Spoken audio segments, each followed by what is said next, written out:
stir fry kangkong with oyster sauce and garlic. So tara, luto tayo. Good cooking.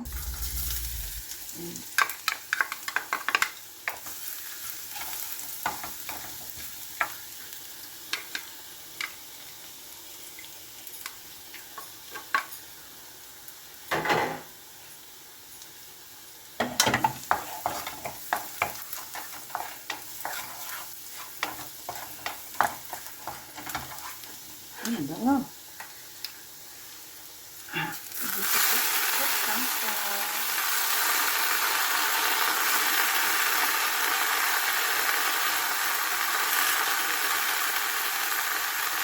So, takpan po natin para maluto ang ating dahong kangkong.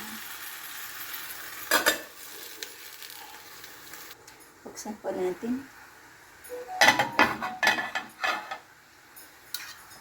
Baliktarin natin siya.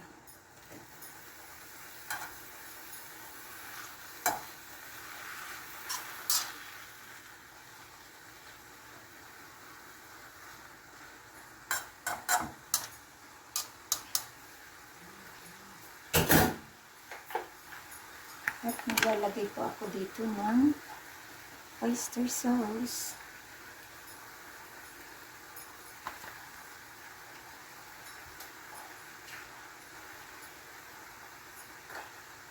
Black pepper.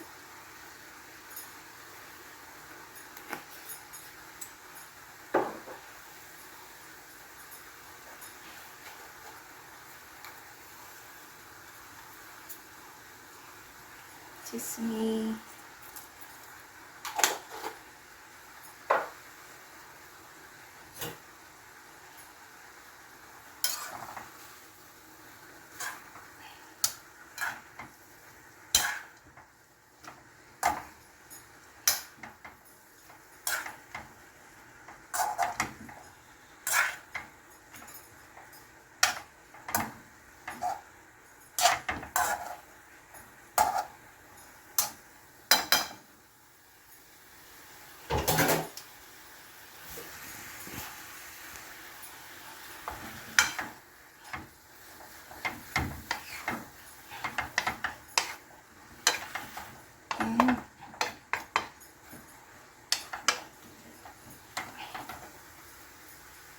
Tignan po kung anong lasa.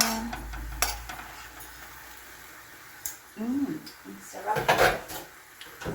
So,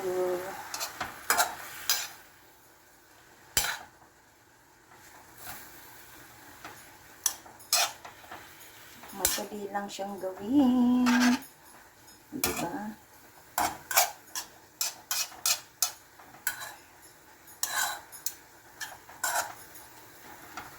Stir fry with kangkong.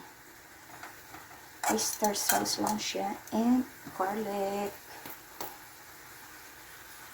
So ngayon, ilalagay ko na po siya sa ating serving bowl.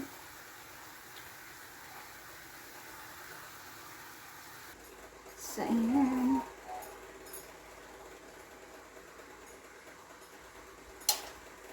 Simpleng luto. May gulay ka na.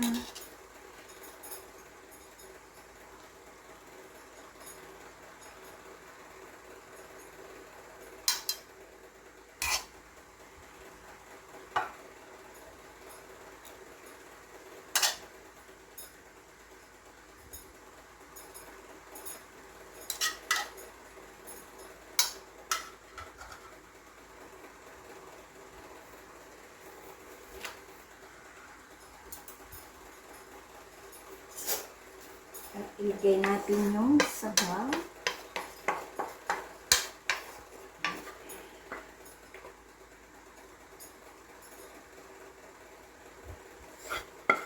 At itoppings natin yung garlic.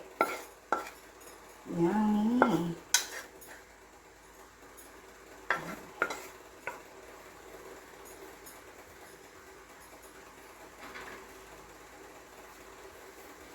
So, ayan na po ang ating stir fry na kangkong or water spinach. Ang bilis lang. Ayan. Madali lang po siyang lutuin. At gulay na. Masarap yan sa pritong isda or deep fried na pork. Ayan. So, salamat po sa inyong pagdalo sa aking premiere. Very short lang po ito.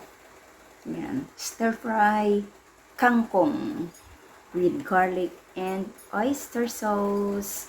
Thank you so much po sa inyong lahat dyan. At mega love shout out. This is Laurie's Kitchen. Thank you and good evening. Sa hindi pa po naka-subscribe ng aking channel, please do subscribe and hit the bell button para lagi kayong updated sa ating mga lulutuin dito sa aking kusina. Ayan, thank you. Kain na po tayo. Ayan, mag-green pa ang kangkong. Ang sarap niya. Promise. No any siya. Walang bitchin, walang magic sarap, wala. It is only black pepper, at lang siya, oyster sauce. Ayan. Yan na siya. Ayan. Thank you so much and bye-bye. This is Laurie's Kitchen. Kain na po tayo.